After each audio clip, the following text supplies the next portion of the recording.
لله نحمده ونستعينه ونستغفره ونؤمن به ونتوكل عليه ونعوذ بالله من شرور أنفسنا ومن سيئات أعمالنا من يهده الله فلا مضل له ومن يضلل فلا هادي له ونشهد أن لا إله إلا الله وحده لا شريك له ونشهد أن سيدنا وسندنا وحبيبنا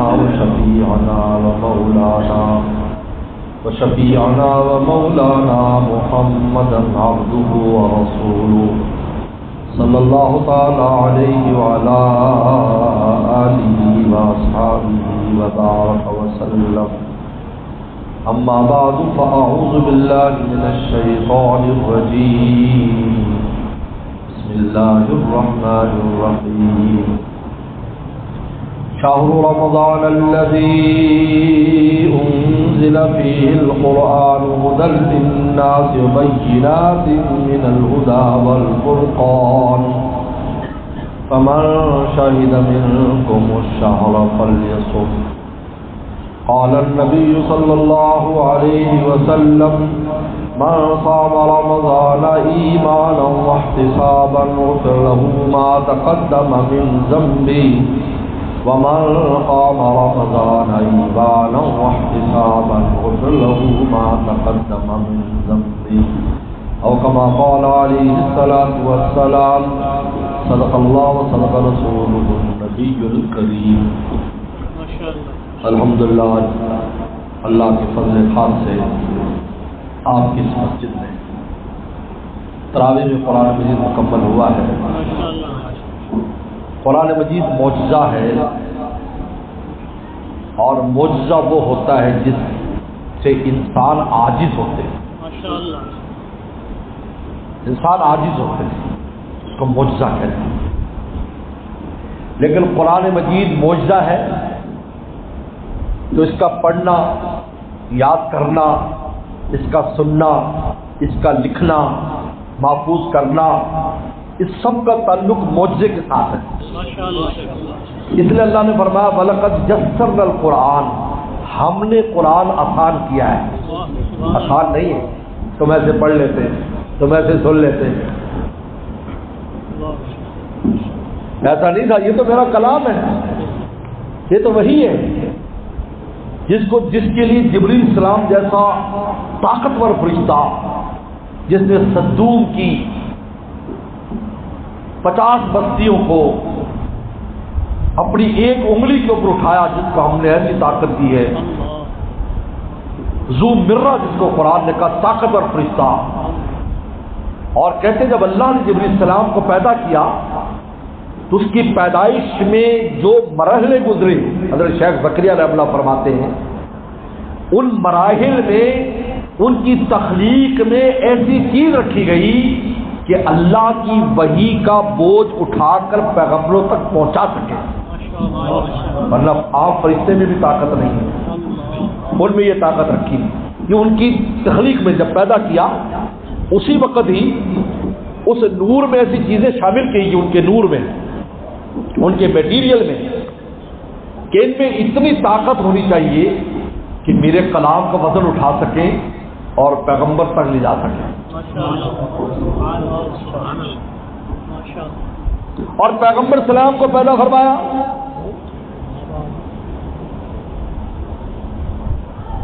چالیس جنتی مردوں کی ان میں طاقت رکھی اور ایک جنتی مرد میں دنیا کے 100 مردوں کی طاقت ہے تاکہ پیغمبر میری وحی کا بوجھ اٹھا سکے. اب آپ اس کا اندازہ کریں، بھیجنے والی ذات اللہ تعالیٰ کی جو ساری طاقتوں کا سرچشمہ، لانے والے فرشتے کو خاص اٹھان پر بنایا گیا. پیغمبر پر قرآن اتر رہا ہے، اس کی خاص طاقت اور قوت ہے. پھر بھی اما عائشہ فرماتی ہیں جب آپ پر قرآن نازل ہوتا اور سردی شدید ہوتی، اس قرآن کے بوجھ کی وجہ سے آپ کے ماتھے سے پسینہ ایسے گرتا تھا جیسے خون کی رگ کھول دی گئی ہو. اللہ فرماتے ہیں اے امت محمدیہ، تم جو سینے میں محفوظ کر رہے ہو اور تراویحوں میں اور نمازوں میں پڑھ رہے ہو، اور سننے والے سن رہے ہیں. وَلَقَدْ يَسَّرْنَا الْقُرْآنَ، یہ ہم نے آسان کیا ہے. ورنہ تمام انسان کو پڑھ سکتا ہے. سبحان اللہ. یہ میں بڑی تحقیقی بات آپ کو سنا رہا ہوں. سبحان اللہ. ہمارے استاد مفتی ولی حسن ٹونکی رحمۃ اللہ علیہ جامع اسلامیہ بنور ٹاؤن کے شیخ الحدیث فرمایا کرتے تھے اگر نبی کریم صلی اللہ علیہ وسلم اس کے بوجھ کو نہ اٹھاتے، آپ بسم اللہ بھی نہ پڑھ سکتے، آپ زبان آپ کی ہمت ہی نہ کرتے. بسم اللہ پڑھ لیں، بسم اللہ الرحمن الرحیم زبان پر نہ لے. یہ بھی قرآن ہے نا. بسم اللہ. یہ اتنی اس میں طاقت ہے، اتنی وزن ہے. لیکن رسول اللہ صلی اللہ علیہ وسلم کو سارا بوجھ اٹھا لیا اور اللہ نے فرمایا یتلو علیہم آیاتی. آپ سب سے پہلے آپ کا فریضہ ہے کہ میری آیتیں سنائیں ان کو. جب آپ کی زبان مبارک سے سنیں گے، ان کے سینے میں جائیں گی، ان کے کان سے جائیں گی، ان کے دل میں نور جائے گا، یہ یاد کریں گے آپ کی زبان مبارک سے، تو ان کو قرآن آسان ہو جائے گا. صحابہ نے قرآن کس سے سیکھا؟ پیغمبر اسلام سے. تو استاد کون تھے؟ رسول اللہ سے استاد تھے. آپ استاد تھے. عثمان بن ابی العاص رضی اللہ عنہ قرآن مجید آپ نے خود پڑھایا، بڑے قاری قرآن تھے. امام سالم کو قرآن آپ نے خود پڑھایا، جو آزاد کردہ غلام تھے، مدینے کی گلیوں میں بکا ہوا غلام جس کو کچھ جانتا نہیں تھا.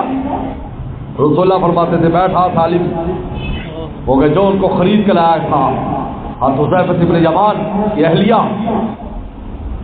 انہوں نے کہا رسول اللہ کے پاس تو خادم نہیں، میں گھر گئی تھی، یہ ہمارا چھوٹا سا غلام وہی دے دو نا رسول اللہ کی خدمت میں، گھر میں کام کاج کے لیے. رسول اللہ فرماتے تھے بیٹا کوئی کام نہیں، آ جا میں تجھے قرآن سکھاؤں. کتنے اونچے درجے کے قاری بنے امام صالح کو. رسول اللہ فرمایا میری امت کے 5 انسان ایسے جن سے تم قرآن سیکھو، وہ قاری القرآن ہے. وہ صحابہ میں کوئی قاری تھے، صحابہ میں مفسرین بھی تھے، صحابہ میں محدثین بھی تھے، صحابہ میں فقہاء مفتی بھی تھے.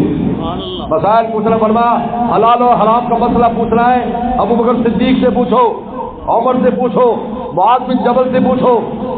قرآن سیکھنا ہے سالم سے سیکھو، عبداللہ بن مسعود سے سیکھو، جان سے قرآن سیکھو. تفسیر پوچھنے عبداللہ بن عباس سے سیکھو، میں نے ان کو تفسیر کی دعا دی ہے، عبداللہ بن عباس سے پوچھو. یہ مفسر قرآن ہے میرے صحابہ میں. صحابوں میں بھی طبقات تھے، لیکن کسی نے اپنے ساتھ یہ نام نہیں لگایا کہ مفتی فلاں، مفتی فلاں، مولانا فلاں، مفسر فلاں. کیوں؟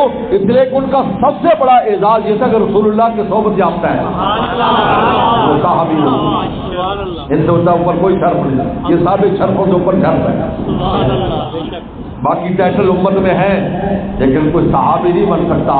امام بخاری کتنی بخاری کتابوں کا حدیثوں 6 لاکھ حدیثوں کا حافظ ہے امام بخاری، جس میں سے بخاری شریف لکھی. اور امام ابو داؤد لاکھوں کا حافظ ہے، امام ترمذی حافظ ہے، امام حنیفہ رحمۃ اللہ علیہ کتنا بڑا فقہ کا امام ہے، امام شافعی کتنے بڑے امام ہیں، امام مالک کتنے بڑے امام ہیں. سب کچھ کہہ سکتے ہو، صحابی نہیں کہہ سکتے.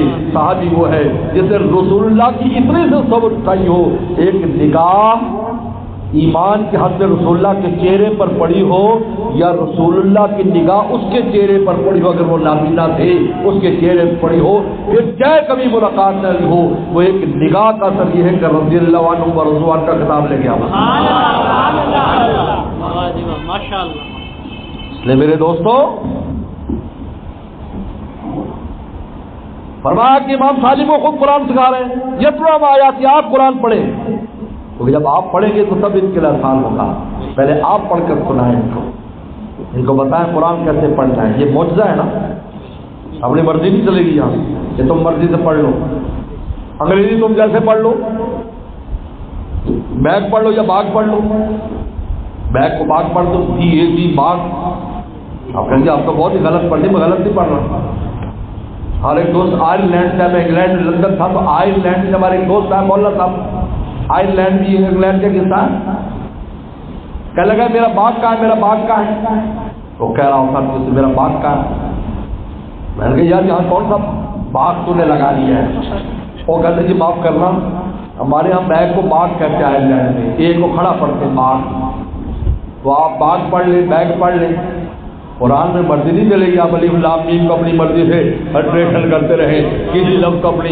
یہاں تک کہ کوئی بھی زبان ایسی نہیں ہے کہ جس کے پڑھنے کے لیے مخارج کا قوانین ہو کہ لفظ کو کہاں سے ادا کرنا ہے سوائے قرآن مجید کے کہ فلاں لفظ کو فلاں جگہ سے، فلاں لفظ کو فلاں جگہ سے۔ اس لیے قرآن کا یتن و آیاتی، اللہ کے نبی آپ پڑھ کر سنائیں میرے کلام کو، میری وحی کو۔ یہ ایسا نہیں ہے کہ انسان خود پڑھ سکے، اس کے پڑھنے کا طریقہ بھی وہ ہوگا اے رسول اللہ جو آپ سکھائیں گے، اپنی مرضی نہیں چلیں گے۔ میں کہ معجزہ ہی یہ اللہ تعالیٰ کا فضل ہے۔ اس لیے امام مجلد ثانی فرماتے ہیں کہ اللہ تعالیٰ نے چونکہ قرآن مجید کا فرشتوں کے ساتھ خاص تعلق ہے، خاص تعلق ہے فرشتوں کا، یاد رکھو خاص تعلق ہے۔ قرآن مجید پڑھا جاتا ہے فرشتے آتے ہیں، کیونکہ اس کے نزول میں فرشتے جبریل السلام لاتے تھے، ایک آیت اترتی، صرف ایک آیت یا آدھی آیت بھی اتری، غیر اول الضرر کہتے ہیں، صرف اتنی آیت بھی ہوتی ہے، یہ ایک آیت کا چھوٹا سا حصہ ہے۔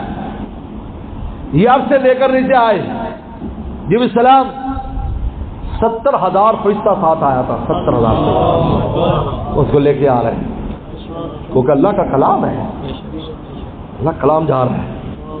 پوری کائنات میں ہلچل مچ جاتی تھی، ہلچل مچ جاتی، آسمان و زمینوں میں ہلچل مچ جاتی کہ اللہ کا کلام زمین پر محمد رسول اللہ پہ جا رہا ہے، پروٹوکول بتاتا تھا، پورا عالم روشن ہو جاتا تھا۔ 70,000 فرشتے اور جبریل السلام کے 600 پر، کہتے جب وہ پر کھولتے 600 پر ایسے موتی اڑتے، پروں سے موتی اڑتے،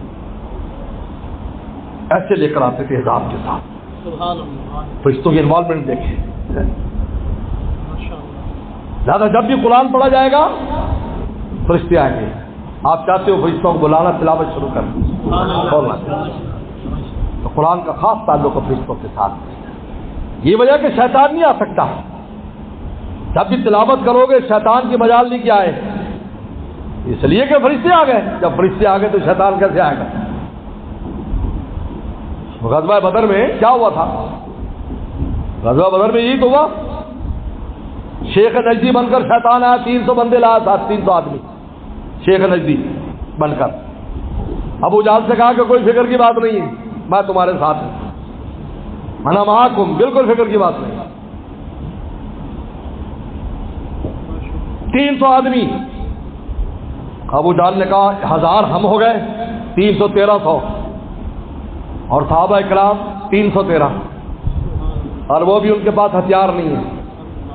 کہتے پوری فوج میں 2 گھوڑے تھے، صرف 6 اونٹ تھے،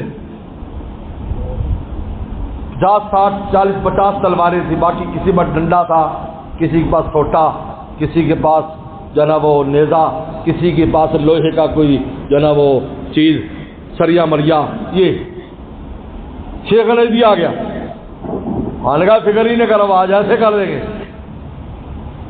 اللہ تعالی نے فرمایا حکم، اے ہمارے پیغمبر ہم فرشتے بھیج رہے ہیں، جبریل السلام اترے۔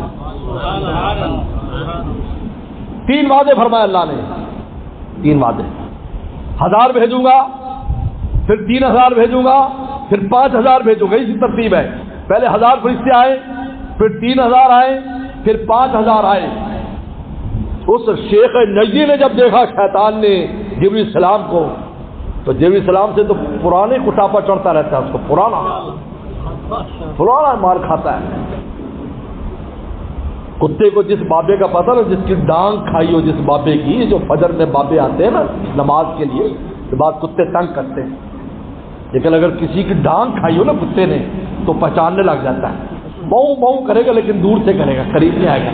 انہیں پتا ہے اس نے 2-4 ڈانگیں ماری تھی مجھے، اور تو پتا ہے میری ڈانگیں پڑی ہوئی ہیں۔ جو ہی دیکھا تو ابو جہل سے ہاتھ چھڑایا اور بھاگنے لگا پیچھے کی طرف، اور اس کے پیچھے وہ بھی بھاگنے لگے، بندے نہیں۔ اور انہیں کہا کہاں جا رہا ہے؟ اور انڈیا محلہ ترون انڈیا خاف اللہ، اور جو میں دیکھ رہا ہوں نا وہ تم نہیں دیکھ رہا، آج بڑی مار پڑے گی بھائی، میں اللہ سے ڈرتا ہوں، میں یہاں نہیں رک سکتا۔ اور وہ جو ایسا غائب ہوا، اور بعد میں جو بھی ان کے ساتھ ہوا، حدیث شریف میں آتا ہے پیغمبر السلام کے دائیں جانب جبریل السلام تھے، اور ان کے ساتھ سیدنا صدیق اکبر کھڑے تھے، بائیں جانب ان کے میکائیل علیہ السلام تھے اور ان کے ساتھ جو ہے اسرافیل علیہ السلام تھے اور ان کے ساتھ حضرت ابوبکر صدیق رضی اللہ تعالیٰ کھڑے تھے اور حضرت میکائیل اندر میدان میں اترے ہوئے تھے اور فرشتوں کی جماعت تھی۔ میرے دوستو، جہاں قرآن پڑھا جاتا ہے تو فرشتے آتے ہیں، اور جب فرشتے آتے ہیں شیطان رک نہیں سکتا، کیونکہ رمضان قرآن کا مہینہ ہے۔ اللہ نے شیطان کو پہلی جیل میں ڈال دیا، تیرا کوئی کام نہیں ہے، چل کوئی کام چل، یا باغ الخیر اقبل، اے خیر کو طلب کرنے والے تم نے دروازہ کھولا ہے، باغ شر اکثر، اے شر کو طلب کرنے والے پیچھے ہو جا، تیرے لیے آج کوئی گنجائش نہیں ہے، یہ خیر کا موسم ہے، شر کا موسم نہیں ہے۔ کیا دن کو بھی ہماری رحمت ہے، رات کو ہماری رحمت ہے۔ تو مجھے ثانی فرماتے ہیں چونکہ قرآن کا فرشتوں سے خاص تعلق ہے تو ہمیں اس مہینے میں جس نے قرآن نازل روزہ دیا، یہ تو عجیب بات ہے، روزہ کسی مہینے میں بھی دے سکتے تھے اور پہلی امتوں نے رکھے، رمضان میں نہیں رکھے، کوئی کسی مہینے میں کسی، ہمیں بھی کسی اور مہینے میں دے سکتے تھے، نہیں، ہمیں اس مہینے میں روزے دیے جس مہینے میں قرآن نازل ہوا ہے۔ کیوں؟ تاکہ قرآن مجید جس کا فرشتوں کے ساتھ خاص تعلق ہے، دن کو تم فرشتے بن جاؤ کہ نہ کھاؤ نہ پیو نہ شہوتوں کے پیچھے جاؤ، دن کو تم میں فرشتوں والی صفات پیدا ہو جائیں، رات کو ہمارے دربار میں آ کر ہمارے کلام کو سنو۔ یہ جوڑ لگا ہے، یہ جوڑ لگا ہے، کیونکہ قرآن کے انوارات پوری طرح اپنے اندر جذب کرنے کے لیے فرشتوں کی خوف پیدا کرنی ہوگی۔ عام دنوں میں تو بہت مشکل ہے، فرمایا نہیں، جن کو تم فرشتے بن جاؤ، تمہیں گناہ کا کوئی خیال ہی نہ ہو، پاکیزہ ہو جاؤ۔ اب فوراً دربار شروع کرا، جب دیر نہیں کی، آدھی رات کو شروع کرتے یا تہجد میں، کئی اس دوران میں وہ جو دن والا اثر ہے ختم ہی نہ ہو جائے، بلکہ افطاری کرنے کے بعد تو ویسی کمر ٹوٹی ہوتی ہے، ہم جیسے تو ویسے بیچارے لیٹے ہوتے ہیں، اور پھر تراویح میں آ کر پھر کھڑے ہو جاتے ہیں، پہلے 2-4 میں تو ویسے ہلتے جلتے ہیں، پھر ایسا ایسا ایسا ایسا گاڑی سے ہی چلنا چڑھنی شروع ہو جاتی ہے، کچھ ویسے تھکن تھکاوٹ اور کچھ پیٹ بھاری ہوتا ہے، دہی بڑے زیادہ کھائے ہوتے ہیں، گول گپے زیادہ کھائے ہوتے ہیں، کہتا اللہ اکبر، اللہ بڑا ہے، اور دہی بڑا باہر آنے لگتا ہے۔ لیکن فوراً کیوں کیا؟ تاکہ دن کو جو تم میں خوب پیدا ہوگی فرشتوں والی، ان میں اور قرآن کے نور میں زیادہ فاصلہ نہ ہو۔ فوری شخص تراویح دی، دیر نہیں کی۔ جو لوگ کہتے ہیں تہجد پڑھو وقت، میں سمجھ نہیں آتی ان لوگوں کی۔ رسول اللہ تو کی عبادت بڑھ جایا کرتی تھی، ہم عبادت گھٹا دیں؟ عجیب بات ہے، تہجد تو پوری سال پڑھی جاتی ہے، پھر عبادت کا اضافہ کیا ہے مجھے بتاؤ؟ یہی اضافہ ہے، یہی اضافہ ہے۔ جو پیغمبر سلام نے 3 دن تراویح پڑھائی، سیدنا ابوبکر عمر رضی اللہ عنہ ہمیشہ کے لیے جاری کرتی، ابی ابن کعب کھڑا، چلو آپ قرآن سناؤ، کیونکہ آپ کا وہ قرآن وہ ہے جو رسول اللہ سنا کرتے تھے، جاؤ تم قرآن سناؤ۔ اور پھر آ کر دیکھا کرتے تھے، رویا کرتے تھے عمر کہ اللہ نے کیسا امت کے اندر یہ چیز کو جاری فرما دیا جو رسول اللہ نے 3 دن کی تھی مستقل جاری کر دی۔ مسجد نبوی میں آج تک حرمین شریفین کے اندر وہ تراویح کی نماز اسی طرح جاری ہے، قاری پڑھتا پیچھے سنتے ہیں، عبادت بڑھ گئی۔ اور قرآن کا انوارات، پورے قرآن کا نور مومنوں کے قلب میں چلا جاتا ہے، پڑھنے والے کی زبان سے اور سننے والوں کا کان سے۔ یہ زبان سے حاصل کرتا ہے، یہ کان سے حاصل کرتا ہے۔ یاد رکھو، ہر ظاہری عمل کا اثر اندر ہوتا ہے۔ کہتے ہیں آدمی روتا ہے، دل دھلتا ہے، اب دل تو اندر ہے، آنسو تو باہر گر رہے ہیں، لیکن اس باہر کا اثر دل میں ہوتا ہے۔ قرآن باہر پڑھتا ہے، نور اندر بنتا ہے، کان سے سنتا ہے، نور اندر بنتا ہے۔ اللہ فرمایا شہر رمضان الذی انزل فیہ القرآن، ہم نے قرآن نازل کیا ہے، فمن شہد منکم الشہر فلیصمہ، مہینہ آئے روزے رکھو، دن کو فرشتے بن جاؤ، رات کو ہمارا قرآن سنو۔ سبحان اللہ۔ من قام رمضان، جو رمضان کا قیام کرتا ہے ایمان و احتساب، اس نے سام اور کامہ ملا دیا، سام اور کامہ۔ اور پھر ليلۃ القدر کو میں 3 حدیثیں ایک ہی جیسا، امام بخاری تینوں ایک جگہ لائے کہ من صام رمضان، رمضان کے روزے رکھے، ایمان و احتسابا، جذبہ ایمانی کے ساتھ اور ثواب کے لیے، غفر لہ ما تقدم من ذنبہ، سارے گناہ معاف۔ من قام رمضان، پھر رات کو قیام کرے تراویح کا، ایمان و احتسابا، جذبہ ایمانی اور ثواب کے لیے غفر لہ ما تقدم من ذنبہ، سارے گناہ معاف. من قام لیلۃ القدر، اور لیلۃ القدر کا جو قیام کرے ایمان و احتسابا، ایمان کے جذبے کے ساتھ اور ثواب کے لیے، غفر لہ ما تقدم من ذنبہ، پچھلے سارے گناہ معاف. اب یہ دیکھیے روزہ، روزے کے بعد تراویح، تراویح کے بعد لیلۃ القدر، یہ تینوں کو رسول اللہ نے فرمایا یہ تینوں عمل ایسے ہیں کہ تینوں تمہاری گناہوں کی معافی کا ذریعہ ہے. جن کا روزہ، رات کی تراویح، قرآن اور لیلۃ القدر. کیوں؟ اس لیے کہ اس میں قرآن نازل ہوا، اس میں قرآن نازل ہوا. یعنی عجیب بات ہے کہ اس پورے رمضان کا محور قرآن مجید ہے. عجیب بات ہے.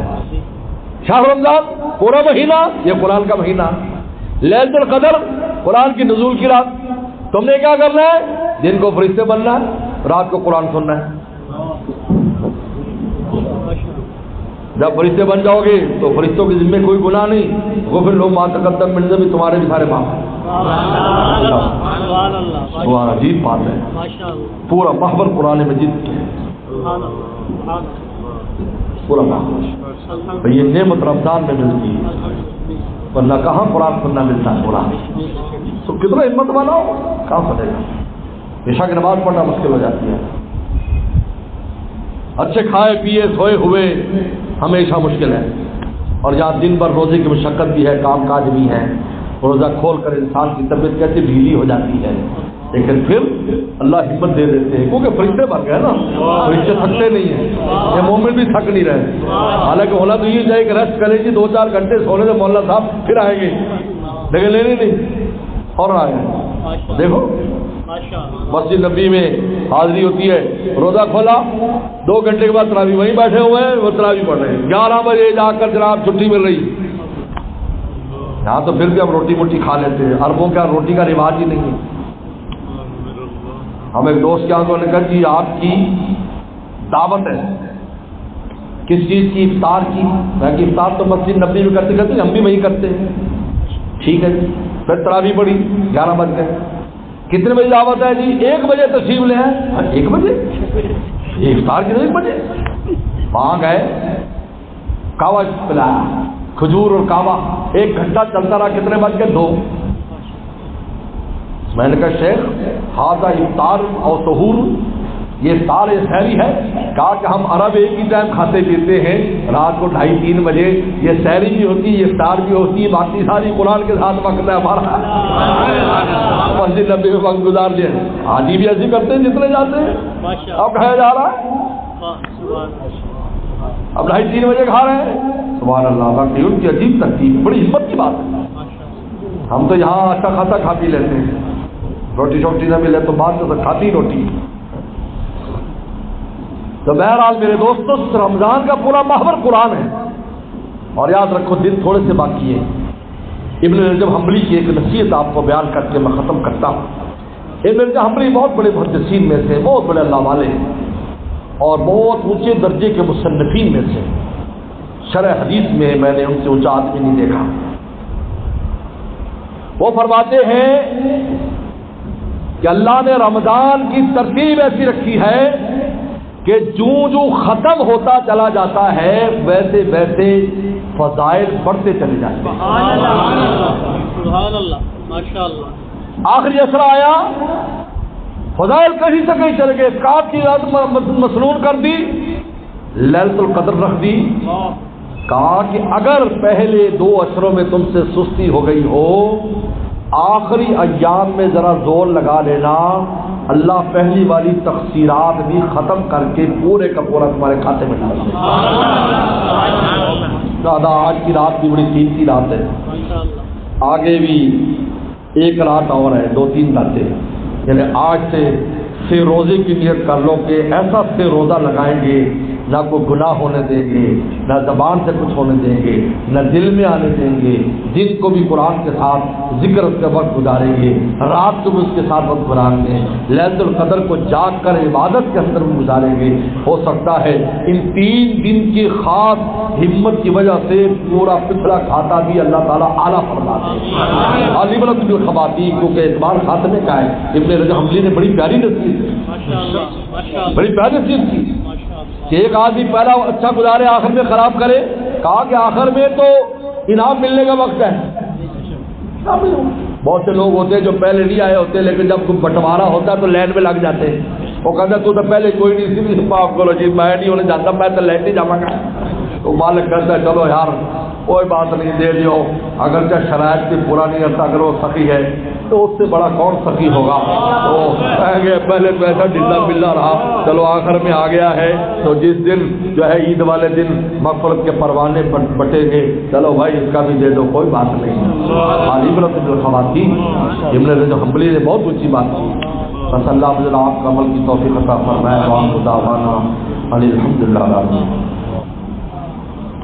بھائی یہاں پر ہمارے ماسٹر عبدالحمید صاحب مرحوم کے صاحبزادے، کیا نام کیا ہے بھائی کہاں گئے؟ بھائی شاہد صاحب، میں نام ایسے بھول جاتا ہوں محبت کی وجہ سے. انہوں نے یہاں پر آپ کی اس مسجد میں اذان خیر قرآن اکیڈمی کے نام سے کام شروع کرنا چاہتے ہیں. ایک قرآن کی کلاس، یہ عصر سے عشاء تک ہے. تو یہ اپنے والد صاحب کی سال ثواب کے لیے اور باقی میری سرپرستی میں قرآن مجید کی یہ مدنی کالونی کی مسجد میں پہلے شاید دوستوں سے بات کر لی ہوگی، میں نے کہا تھا مقامی دوستوں سے بات کر لیں، انہوں نے کہا کہ ٹھیک ہے. تو یہ عصر تا نماز عشاء انشاءاللہ یہاں قرآن مجید کی ترتیل ترجمہ تفسیر وغیرہ کام ہوگی. وہ تو جب عملاً شروع ہوگا تو ساری چیزیں سامنے آ گئی انشاءاللہ. اللہم لک الحمد کما صلی علی محمد کما تعلق وفل بنا کما تعلق انک انت التقوی والمغفرہ ربنا ظلمنا انفسنا وان لم تغفر لنا وترحمنا لنكن من الخاسرین. اللهم انا نسألك الهدى والتقى والعفاف والغنى. اللهم احسن عاقبتنا في الامور كلها واجرنا من خزي الدنيا وعذاب الاخرة. یا اللہ آج کی رات لیلۃ القدر ہے یا اللہ، اور آپ نے ہم عائشہ صدیقہ رضی اللہ تعالیٰ کو یہ دعا سکھائی. اللہم انک عفو کریم تحب العفو فاعف عنا. اللہم انک عفو کریم تحب العفو فاعف عنا. اللہم انک عفو کریم تحب العفو فاعف عنا. یا اللہ اس مسجد میں مفتی عادل صاحب نے یا اللہ ہمارے بھتیجے سے فلنگی مکمل کیا، اس کا مکمل کرنے کو اور نمازیوں کے سننے کو قبول فرما.